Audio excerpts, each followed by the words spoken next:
Le royaume du divin fiat chez les créatures. Le livre du ciel. Tome 31. Mon très doux Jésus, mon céleste maître, prends ma petite âme entre tes mains et, si tu le veux, continue tes divines leçons sur ta volonté. Je ressens le besoin extrême d'être nourri de ta parole. C'est toi-même qui m'y as habitué et m'as donné ce genre de vie. Tu as fait que je vis de toi et de ta douce parole. Il est certain que ce n'est pas moi qui ai formé ce genre d'existence. Non. C'est toi, Jésus. Si bien que je te sentais plus que je ne me sens moi-même. Lorsque tu gardes le silence, je sens que cette vie est brisée et c'est le plus dur des martyrs. Si tu veux cesser de parler, je suis prête à te dire « Fiat, fiat, fiat ». Mais prends pitié de moi et ne me laisse pas seule et abandonnée. Je me sentais totalement abandonnée dans les bras de la divine volonté, je n'aspirais à rien sinon au ciel. Elle me semble que je n'ai plus rien d'autre à faire que de finir ma vie dans la divine volonté sur la terre et de la commencer au ciel. Alors mon céleste Jésus visita ma pauvre âme et il me dit « Ma petite fille de mon vouloir, tu t'inquiètes trop et je ne le veux pas. Je te vois si accablée au milieu de tant de biens. Cela montre que tu penses plus à toi qu'au bien que ton Jésus t'a donné. Cela montre aussi que tu n'as pas encore bien compris les dons et les biens que tu as reçus de ton Jésus. Tu dois savoir que chaque parole est un don et qu'elle renferme par conséquent un grand bien. Parce que ma parole a la vertu créatrice. Elle est communicative et formative. Lorsque nous la prononçons, elle forme le nouveau bien à donner à la créature. Ainsi, je t'ai dit autant de paroles, que je t'ai fait connaître de vérité et de bien que je t'ai donné. Et ces dons renferment des biens divins, tout distincts. Tout est dans la parole qui sort de nous et dans laquelle est formé le bien que nous voulons faire sortir. Lorsque ce bien sort, il est certain qu'il aura sa vie chez les créatures. Parce que ces biens sont animés et formés par notre puissance créatrice. Ils sont conservés dans notre parole même. Pour assurer le bien que nous voulons donner, notre parole ébranlera le ciel et la terre, afin de donner le fruit du bien qu'elle possède. Ma fille, tu dois aussi apprendre une autre chose étonnante concernant nos paroles. Suppose que je te parle de sainteté. Cette parole renferme le don de sainteté divine, qui doit être fait à la créature dans la mesure du possible pour une créature. Si je te parle de la bonté divine, ma parole renferme le don de bonté. Si je parle de divine volonté, elle contient le don de notre volonté. En somme, ce que notre parole dit de la beauté, de la bonté, de la grandeur ou de la sainteté, elle le contient dans ce don. Écoute à présent un geste de nos stratagèmes amoureux. C'est comme si nous n'étions heureux que lorsque nous formons de nouvelles inventions d'amour à donner aux créatures. Par conséquent, si notre parole dit sainteté, c'est parce que nous voulons faire le don de notre divine sainteté afin que la créature soit à égalité avec notre sainteté et qu'elle puisse rivaliser avec nous. Oh! Quel bonheur de voir notre sainteté divine opérant dans la créature. Si nous entendons la créature dire « Je sens la sainteté de mon Créateur imprégnée en moi. Oh! Comme je suis heureuse de me sentir capable de l'aimer avec sa sainteté elle-même. Oh! Alors, notre amour devient extrême et se déverse sur la créature. De façon si exubérante qu'il en devient excessif. De la même manière, si notre parole dit bonté et divine volonté, c'est parce que nous voulons faire le dos de notre bonté et de notre divine volonté, afin que la créature puisse être à égalité avec notre bonté et notre volonté, et qu'elle puisse soutenir la compétition avec son être suprême. Tu ne peux pas comprendre notre immense joie en voyant la créature dotée de nos qualités divines dont notre parole était porteuse. C'est notre habitude de parler à une créature. Notre parole est si fertile, puissante et pleine d'une lumière qu'elle devient telle le soleil qui, d'un coup de lumière éclaire et fait bénéficier tout et chacun de ses bienfaits. Pourquoi cette inquiétude alors que tu vois que ton Jésus se sert de sa parole pour ajouter de plus en plus de dons? Et ces dons auront vie en toi, mais aussi en beaucoup d'autres créatures. Car il possède la force génératrice qui donne et génère en continu.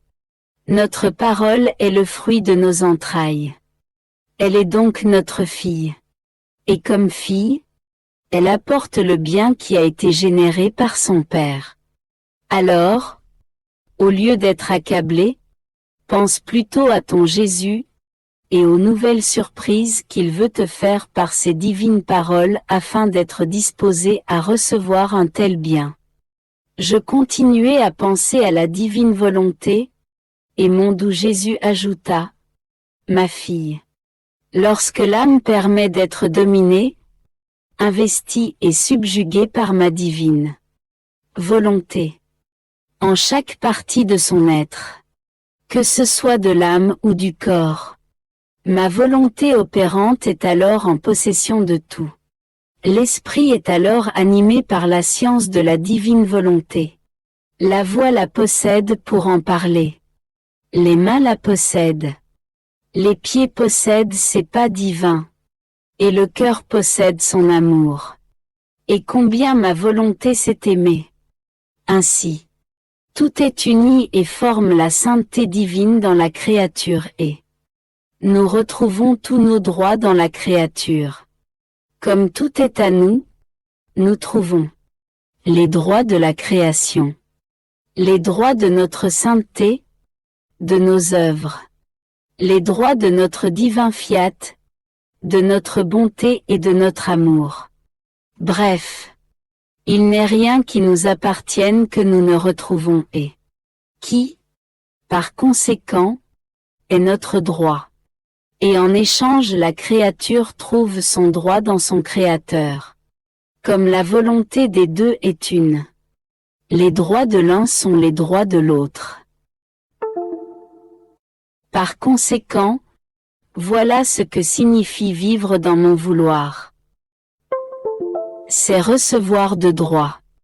Notre sainteté, notre amour, notre science et notre bonté.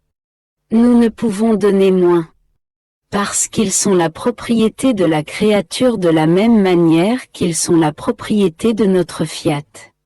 Car sa vie est déjà vécue dans notre fiat. De plus, celle qui vit dans notre volonté grandit toujours. En sainteté, en amour et en beauté. Comme en toute autre chose. Cette croissance continuelle forme un acte nouveau que la créature peut donner à son Créateur. Nous donnons à la créature l'acte nouveau que nous possédons par nature, et la créature nous le donne en vertu de notre volonté. Et, oh, quelle satisfaction pour les deux, quelle joie ils éprouvent.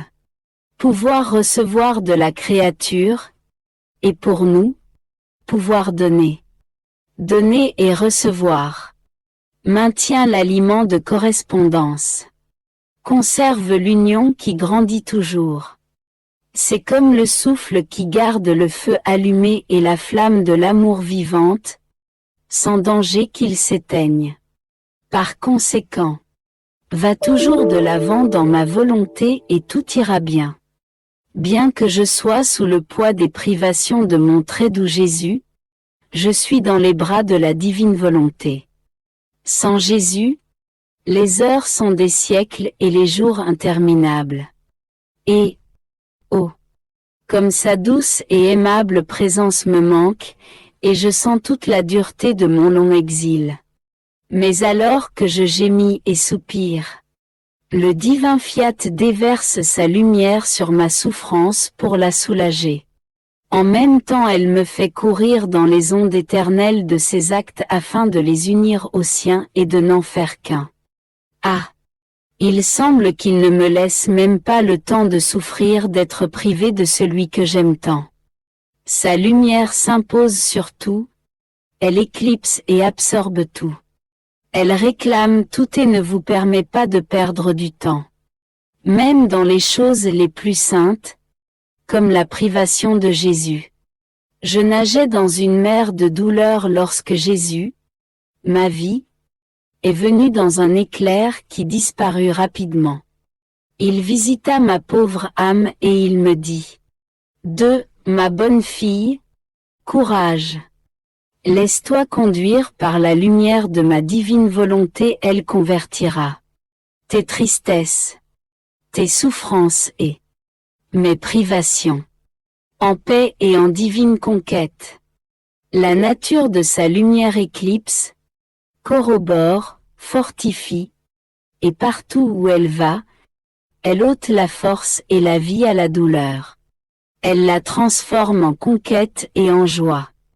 Parce que la force de sa lumière surmonte cette peine et prend sa place. Les autres choses perdent la vie. Si, face à la lumière de ma divine volonté, la créature ressent d'autres effets et d'autres désirs, cela signifie que l'âme n'a pas la plénitude de sa lumière et que ma divine volonté ne règne pas complètement dans l'âme. Sa domination est absolue et inconditionnelle. Il a le droit suprême de tout absorber, de ôter la vie à toutes les autres choses. Elle convertit tout en divine volonté. Tu dois savoir qu'une rosée bienfaisante descend sur la créature chaque fois qu'elle accomplit un acte dans ma volonté. Cela lui conserve sa fraîcheur divine et anesthésie tout ce qui ne lui appartient pas. Et, oh, qu'elle est belle! Toujours fraîche dans ses actes, dans son amour, et dans sa douleur. Dans l'espoir de recueillir la rosée. Pour recevoir l'opium qui convertira la peine en une douce conquête de mon divin vouloir. La fraîcheur rend aimable et attrayant, aussi bien une personne qu'une chose. Les vieilles choses ne plaisent à personne. C'est pourquoi j'aime tant celle qui vit dans ma divine volonté. Parce que je sens en elle notre fraîcheur divine et nos parfums suaves. Bref, elle nous donne ce qui est à nous. Et moi, ton Jésus, j'enferme cette créature aimée dans mon divin cœur. Je la forme et la fais grandir uniquement dans ma volonté. Ainsi, ce groupe d'enfants de mon vouloir sera formé dans mon très saint cœur. Comme autant de petites reines, les enfants du grand roi. 3. Poursuivant dans mon état de dépression dû à la privation de mon doux Jésus, je me disais, et bien que je sois privé de celui qui est ma vie même, je ressens une paix profonde. Je ne crains même pas de le perdre s'il s'avérait que ce soit de ma faute que le céleste Jésus me prive de lui. Dans ma petite âme je ne sens que le murmure d'une mère tranquille qui répète sans cesse « Je t'aime, mon petit, je t'aime », qui ne demande rien d'autre que la venue du règne de ta volonté sur terre.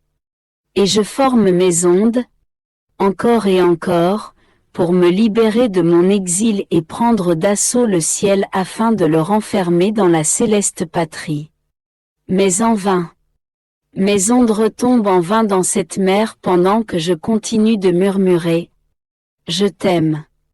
Je t'aime. » Et je demande en même temps le ciel et la terre à te demander ton fiat. Mon esprit bredouillait. Alors mon Jésus immensément bon me serra dans ses bras. Toute tendresse, il me dit. 4. Petite nouvelle, née de ma volonté. Tu sembles vouloir te perturber et je ne le veux pas. Je ne veux pas de tempête dans la mer de ton âme. Je veux uniquement la paix éternelle. Les craintes, les soucis et les doutes sont des tempêtes. Ils empêchent le murmure continuel de ton paisible « Je t'aime » qui doit couler et murmurer toujours pour l'emporter sur ton Créateur afin qu'il envoie son vouloir sur la terre pour y régner. Tu dois savoir que pour celle qui se laisse dominer par ma volonté et vit en elle, les mots n'ont plus de vie. Ni la graine qui fait naître la crainte de m'offenser, les peurs et les perturbations. Le corps et l'âme demeurent confirmés dans le bien. Ils se trouvent dans les mêmes conditions que les bienheureux qui ne sont plus touchés par le mal. Le mal n'a plus de vie en eux. Parce que, dans ces célestes régions, dans ma volonté, le mal, les forces du mal ne peuvent absolument pas entrer. Ainsi, celle qui vit dans ma volonté peut être appelée citoyenne du ciel. Et elle en acquiert les droits. Et si elle se trouve sur la terre, elle est comme une citoyenne perdue de la céleste patrie, que ma divine volonté a placée là, en vue de son grand dessein et pour le bien de la misérable humanité. Mais bien qu'elle soit sur la terre, elle ne perd pas les droits des citoyens du ciel, ni celui de vivre avec les biens de la céleste patrie. Et bien qu'elle se sente perdue, elle possède légitimement le ciel dans son âme, afin de vivre non de la terre, mais du ciel. Ah! La vie dans la divine volonté appelle le ciel sur la terre. Sa lumière écrit sur le front en lettres indélébiles. Amour éternel, paix inébranlable, confirmation de tout bien, fille de l'être suprême. Par conséquent, je te veux toujours dans ma volonté, pour que tu puisses jouir des biens de ta céleste patrie qui sont moins amour continuel, moins paix immense et moins divine volonté comme vie de tous les bienheureux. 1. Je pensais à la divine volonté et à la manière dont tous les droits appartiennent à celui qui lui accorde le plein empire, et comment ceux que les autres obtiennent par pitié et miséricorde, par la bonté de Dieu, il obtient de droit. Il obtient de droit la sainteté parce que ce qui le domine est saint et possède la vertu de transformer le corps et l'âme en sainteté, bonté et amour. Aussi, les victoires, les conquêtes et les droits sont tous à lui. Et il assiège le ciel comme quelqu'un qui le possède. Quelle différence entre celui qui vit dans la divine volonté et celui qui vit de sa volonté humaine.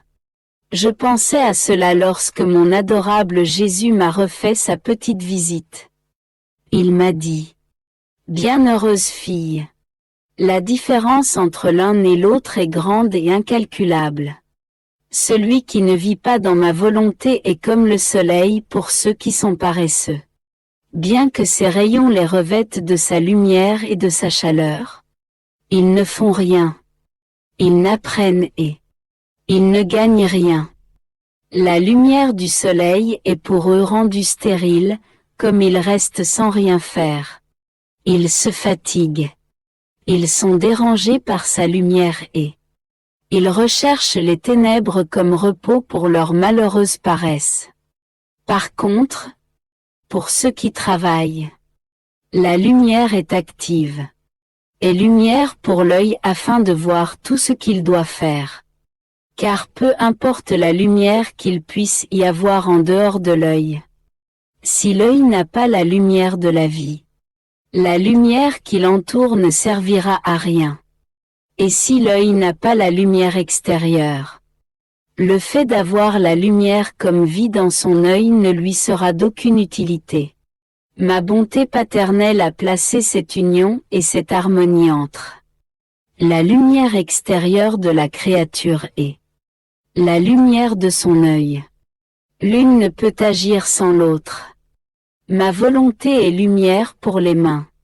Si elles veulent travailler, si elles veulent écrire, lire, etc. Ainsi la première partie active de la créature est faite par la lumière. Sans elle, il serait presque impossible de pouvoir faire un peu de bien-être, de pouvoir gagner un morceau de pain pour vivre. Telle est la lumière de ma volonté pour celui qui ne vit pas en elle, elle brille et existe pour tous. Mais elle ne perd pas et ne domine pas dans l'acte de la créature. Malgré toute sa lumière, la créature reste paresseuse. Elle n'apprend rien du divin et ne conquiert rien.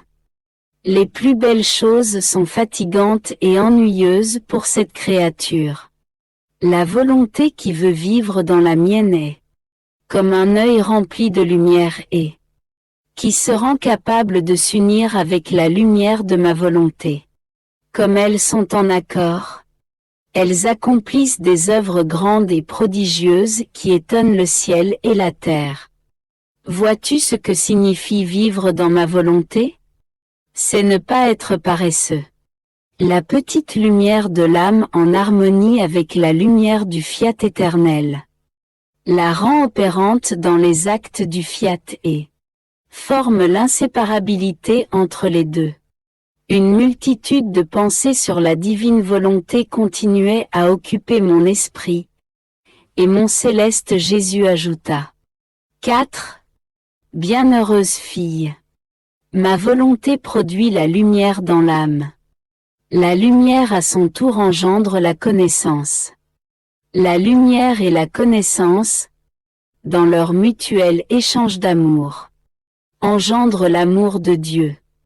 Ainsi, partout où règne ma suprême volonté, la très sainte Trinité règne elle aussi en acte. Notre adorable divinité est amenée de par sa nature même et de façon irrésistible à générer continuellement et sans interruption. Le premier acte générateur est accompli par nous. Le Père m'engendre continuellement et moi, son Fils, je me sens continuellement engendré en lui. Le Père céleste m'engendre et m'aime, je suis engendré et je l'aime. De l'un et de l'autre procède l'amour. Cet acte générateur qui jamais ne cesse renferme toute notre merveilleuse connaissance, nos secrets, nos béatitudes, tous les temps, toutes nos dispositions, notre puissance et notre sagesse. Toute l'éternité est contenue dans un acte générateur qui forme l'unité de notre être divin.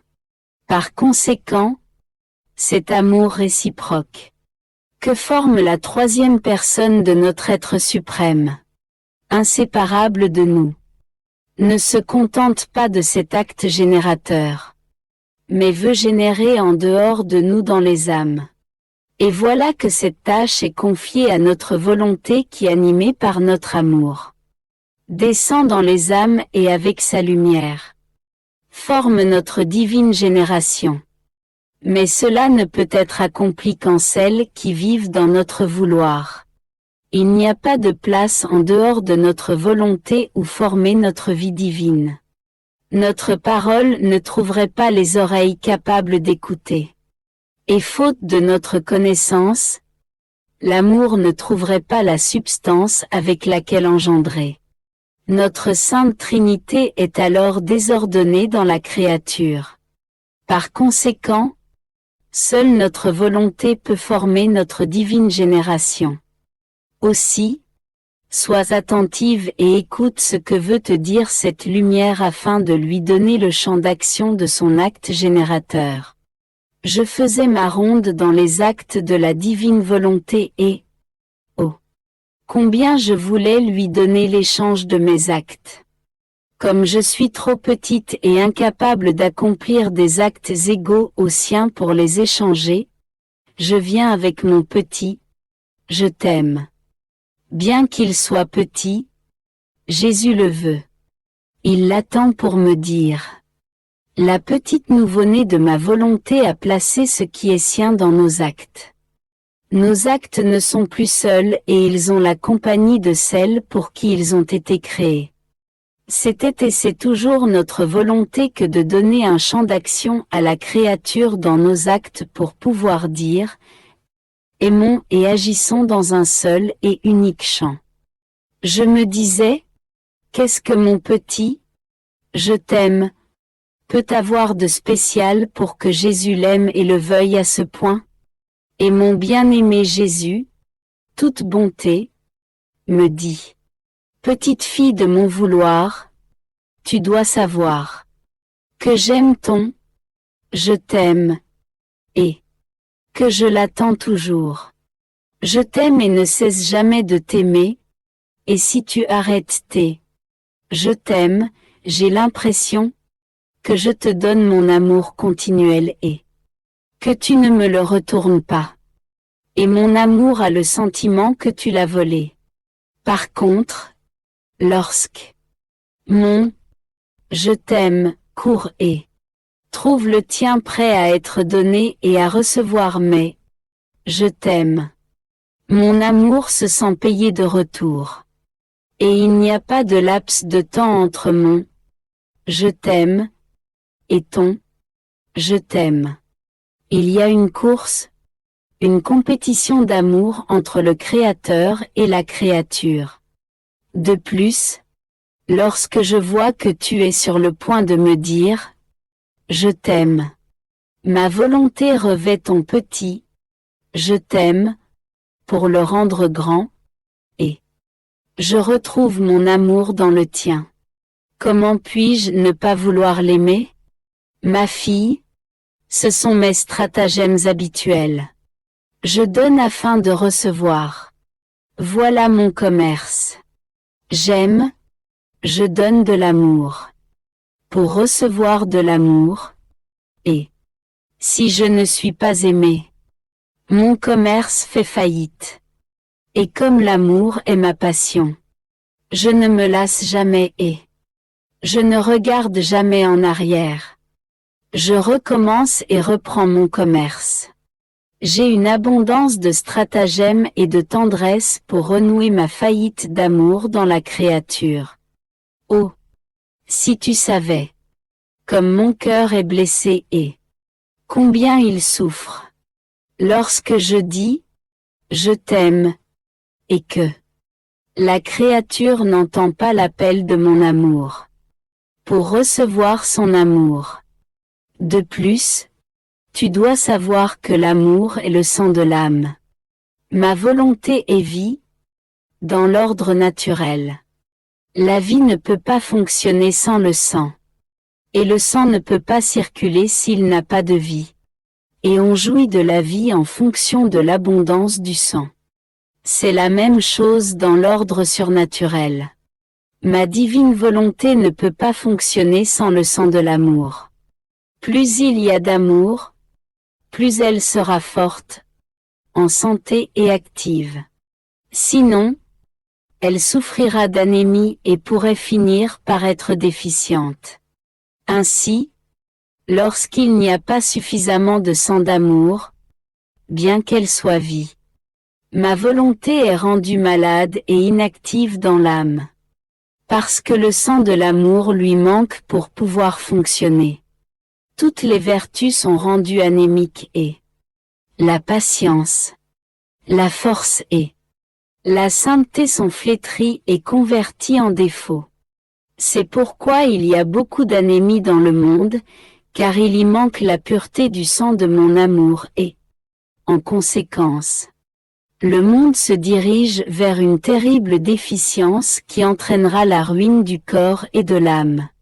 C'est pourquoi j'aime tant ton je t'aime, et je le veux.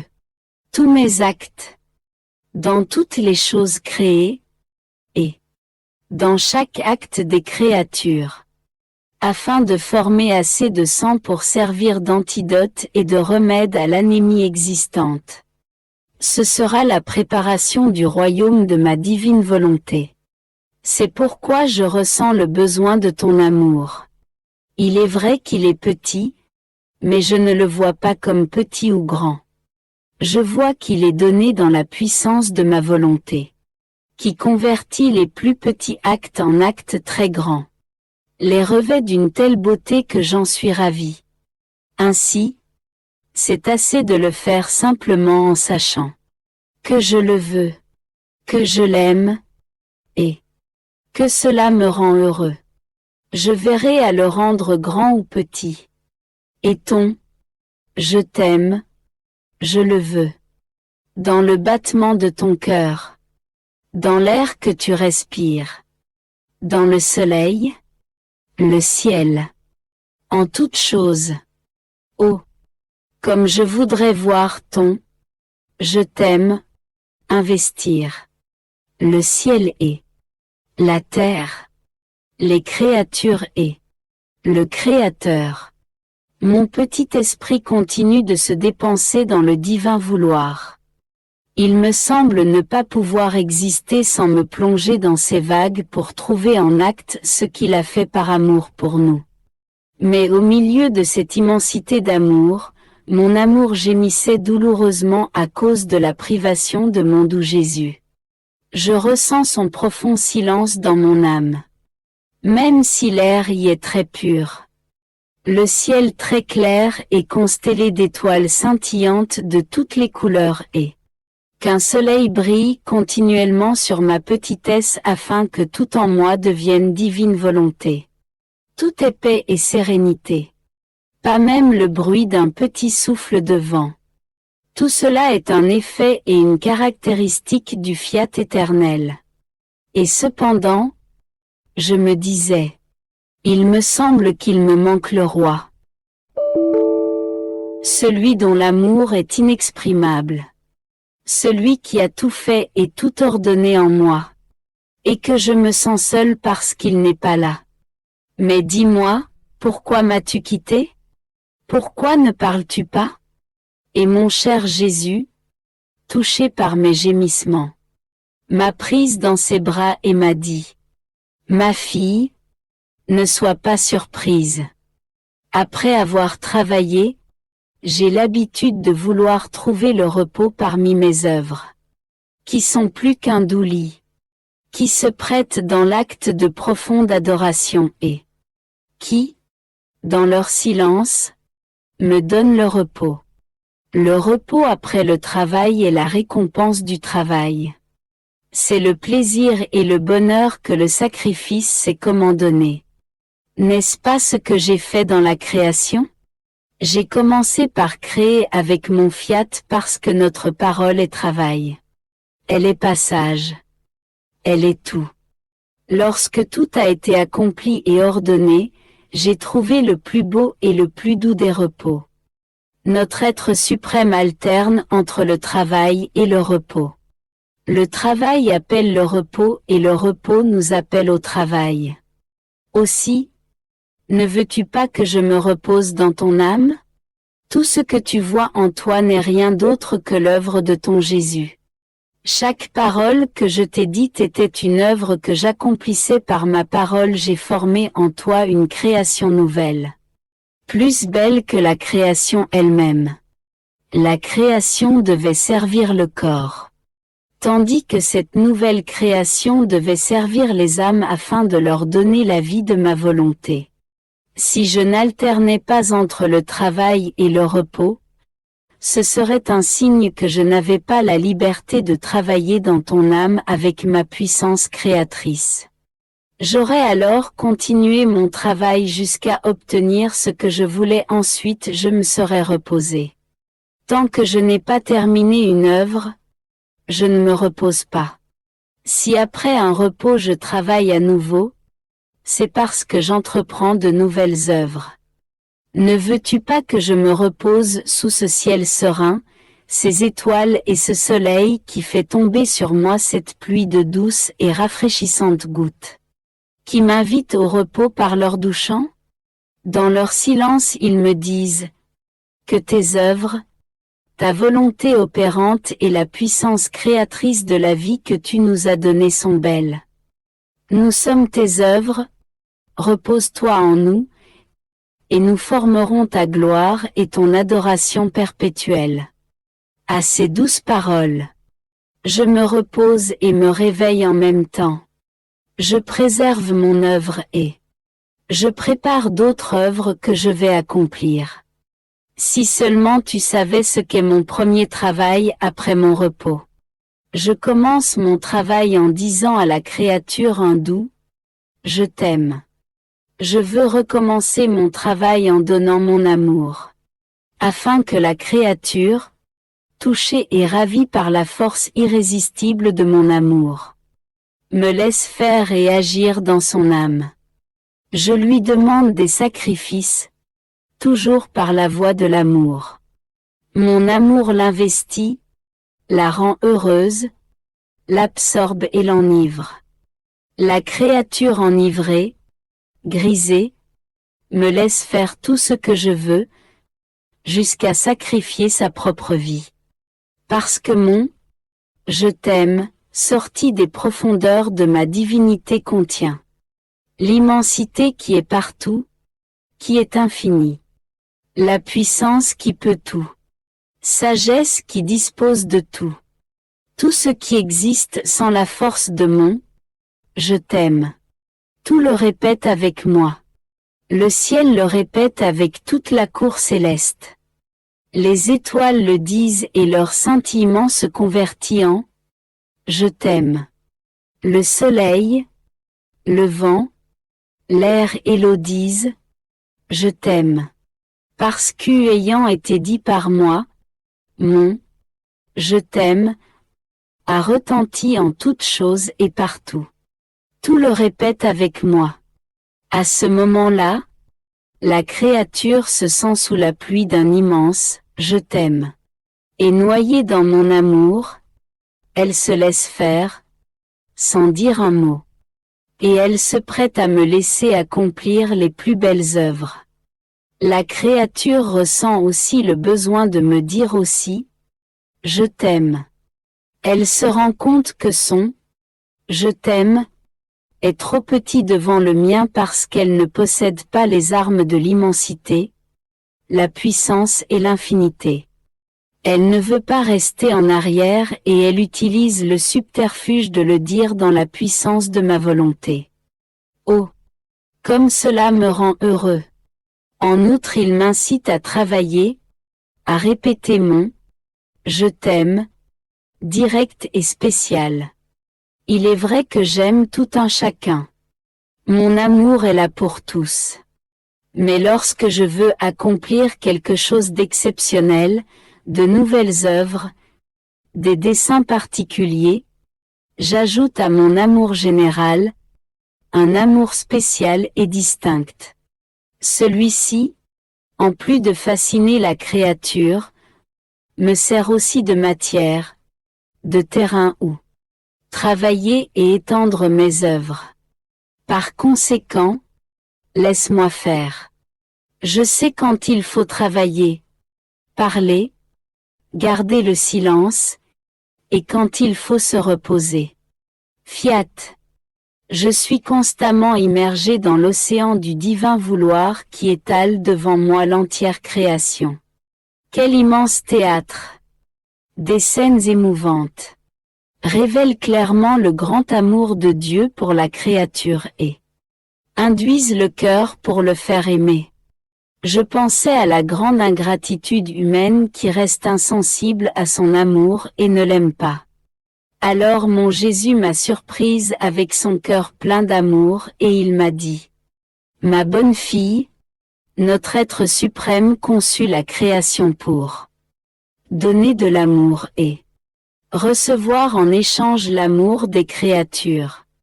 Rien n'a été créé qui n'ait eu cette raison, recevoir un échange d'amour. Sinon, nos œuvres n'auraient pas été communicatives, fructueuses, nourrissantes et remplies de vie pour rendre l'homme heureux. elles auraient été telles des tableaux agréables à admirer, qui n'apportent rien à personne. Tandis que, en voulant cet échange, nous lui communiquâmes la lumière afin de lui donner la vie de la lumière, l'air pour lui donner la vie du souffle, l'eau, la nourriture et le feu afin de lui donner la vie et les biens qu'il possède. Et ainsi de suite pour tout le reste. Combien d'actes de vie nous avons placés autour de la créature, pour la faire grandir, la nourrir et entretenir sa vie. En fait, notre amour avait besoin d'un retour. Les œuvres qui ne reçoivent rien sont des œuvres sans cortège et sans appréciation. Peu importe l'usage que les créatures puissent en faire, elles restent des œuvres isolées et non appréciées, comme si elles n'étaient pas des bienvenues. La créature, par son retour, ne prend pas simplement l'œuvre pour s'en servir, mais elle entre à l'intérieur pour reconnaître celui qui l'a créée par amour. L'échange donne vie à la reconnaissance, à la gratitude. On peut dire que l'échange maintient la communication, l'amitié et la correspondance entre celui qui fait le don et celui qui le reçoit. Ma fille, écoute une autre facette de notre amour immense pour l'homme. Afin d'avoir ce retour, en créant l'homme, nous avons placé en lui notre volonté opérante unie à la sienne. Dans l'acte de création, notre volonté a créé par amour pour lui tant de choses. En son âme il posséda la divine volonté. Ainsi l'homme pouvait avoir une force égale et nous donner l'échange que nous souhaitions. Notre fiat agissait dans la création et dans la créature. Il devait utiliser la volonté humaine pour se servir de tous ses actes, petits ou grands. Cela pour pouvoir former le juste retour de toutes ses œuvres réalisées dans la création. D'autant plus qu'il connaissait le nombre, la variété, la beauté et la valeur de toutes nos œuvres. Notre fiat devait donc opérer dans la créature, avec la même multiplicité, somptuosité et beauté, avec lesquelles il avait créé toutes choses dans l'univers, afin d'avoir le retour de ses œuvres extérieures. Par ses œuvres intérieures, faites au fond de l'âme. La divine volonté devait se servir de la volonté humaine, en tant que matière entre ses mains pour continuer sa création. C'est pourquoi l'homme, en rejetant notre volonté, a fait cesser notre vie opérante dans ces actes que notre volonté aurait utilisés pour les transformer en cieux, en étoiles, en soleil, en mer, etc. Il a fait obstacle à notre œuvre, il l'a arrêtée, il a bouleversé les douces harmonies et les chers échanges qui auraient pu exister en vertu de notre vouloir. Nous aurions pu tout faire en lui si notre volonté avait eu sa force opérante en lui. C'est la raison de notre hâte, de nos soupirs, de notre insistance et de nos souffrances pour que la terre de l'homme puisse devenir un champ d'action dans lequel notre vouloir aurait toute liberté de faire ce qu'il veut. Et ne pense pas que seul l'être suprême veuille l'échange dans ses œuvres. Car la première raison pour ces œuvres est d'avoir aussi l'échange pour la créature. Si cet échange est là, ou si au moins le désir de cet échange est présent, la créature a des mains et des pieds pour bouger, une bouche pour parler, une force pour le sacrifice et le temps pour agir. Mais s'il n'y a pas d'échange, la créature semble ne pas avoir de mains, de pieds, de bouche, de force et de temps. Elle sent que la vie de cette œuvre est morte. Il semble que l'échange ne soit rien, mais ce n'est pas vrai. C'est au contraire le commencement et la vie de toute œuvre. L'échange est par conséquent une nécessité pour mon amour. Et il me permet de poursuivre l'œuvre de la création. Je continuais mon abandon dans le divin fiat. Un flot de pensées, de doutes et de difficultés surgissait dans mon esprit. Mon céleste maître ajouta: Ma fille, ma volonté a la vertu de centraliser tout l'être d'un homme dans un acte. Ma volonté agit dans la créature avec sa vertu unifiante. Elle centralise les pensées, le cœur, les pas et toutes choses de telle sorte que la créature ressent non seulement ses actes, mais aussi son être tout entier investi par sa force opérante. Ces actes sentent le commandement de ma volonté opérante. Tout ne fait qu'une seule chose. Cette force unifiante rend la créature dominante et ordonnée. Parce que le premier do que fait mon fiat est celui de l'ordre et de la maîtrise sur soi. Ainsi, la créature prend son empire divin et devient un matériel malléable dans les mains de ma volonté et elle se prête à ses œuvres merveilleuses. Au contraire, sans ma volonté, la créature ne possède même pas la force unifiante dans ses actes. Par conséquent, on la voit éparpillée, sans ordre, et comme un matériel durci qui ne prend pas la forme que notre vouloir veut lui donner. Fiat. Mon petit esprit fait toujours ses rondes. À l'intérieur et à l'extérieur du divin vouloir. J'ai beau tourner et tourner, je ne me fatigue jamais. Je sens une force mystérieuse qui me pousse et jamais ne me dit d'arrêter. Elle me dit: cours. Cherche ses actes. Aime, adore, embrasse, transforme tes actes en les siens. Et forme toute ta vie dans la divine volonté. Et si je ne sais que dire au cours de mes rondes, je raconte ma petite histoire.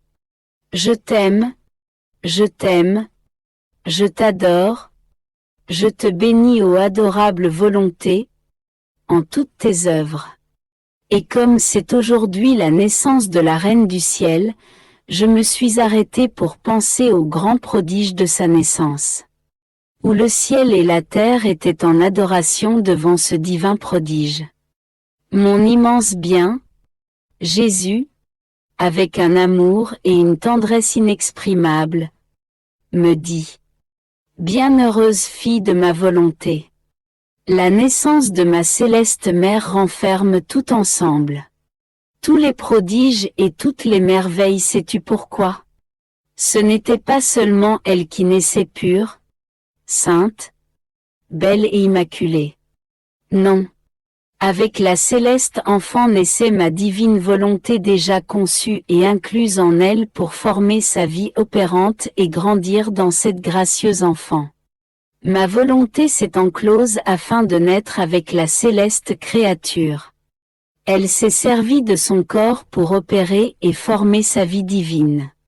C'était un prodige que seul l'amour éternel, la sagesse et la puissance divine pouvaient opérer. Pas seulement une vie était donnée, ni simplement un don pour la libérer de la tâche originelle. Pour notre puissance, cela n'aurait été rien, qui a attiré l'attention de tous et a causé leur stupéfaction. Mais c'est ma volonté qui est née avec elle dans le monde. Si bien que le ciel et la terre en furent bouleversés. Tous étaient attentifs. Ils sentaient une force mystérieuse. La force même qui dominait et préservait toute la création. C'était notre volonté qui donne le mouvement à toute chose, elle se plaçait elle-même et toute la création au service et à la disposition de cette nouveau-né. C'est pourquoi la naissance de ma volonté avec elle fut le commencement qui amena tous les autres prodiges à être centralisés en elle. Là où règne mon fiat, il n'y a pas de bien qui ne soit présent. Et il n'y a pas de prodige qui ne soit accompli. Il veut manifester son amour et sa puissance en formant sa vie opérante et la déposer autant qu'il est possible pour la créature de la contenir. Par conséquent, admire et rends grâce à notre être suprême qui en est venu à tant d'amour pour cette nouveau-né, qu'il a fait que notre volonté, laquelle n'a ni commencement, ni fin, ni limite, a pu renaître en elle. Je suivis alors les œuvres de la divine volonté dans toutes les choses créées. Mon aimable Jésus ajouta: Ma fille, les choses créées ont été faites par nous comme autant de voies offertes à l'homme pour venir à nous. Nous avons laissé toutes les portes ouvertes afin qu'en tout temps, s'il voulait venir, il n'aurait pas à frapper ou à les ouvrir pour venir à nous. Il était notre Fils. Il était juste et raisonnable qu'il ait toutes les avenues ouvertes pour aller vers son Père céleste et pour rester avec lui, pour l'aimer et être aimé, pour pouvoir demander en tant que fils des grâces et des faveurs. Mais sais-tu ce que ce fils ingrat a fait? Il a lui-même fermé la voie. Il a formé des barrières et fermé les portes avec le péché.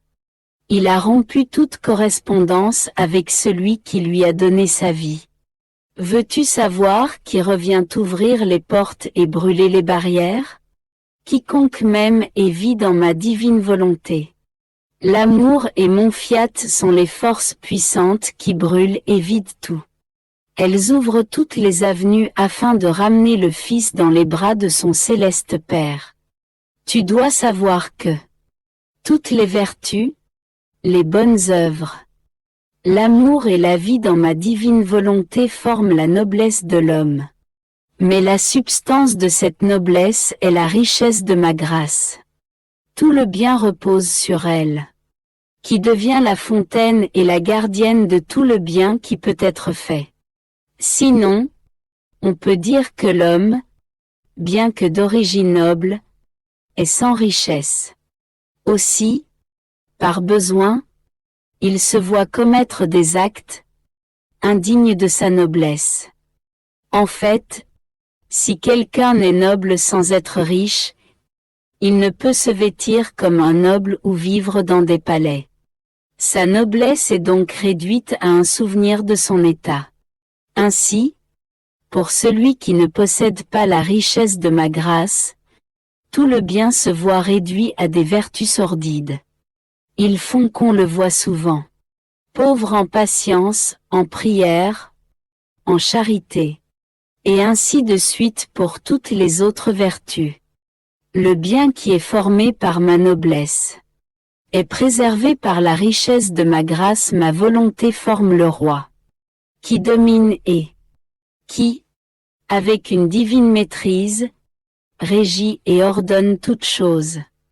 Mon abandon dans la divine volonté continue. Je me sens caché par ces vagues éternelles qui embrassent tout. Rien n'échappe à son immensité.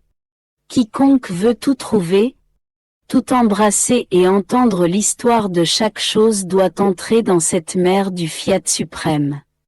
Mon esprit se perdait en lui.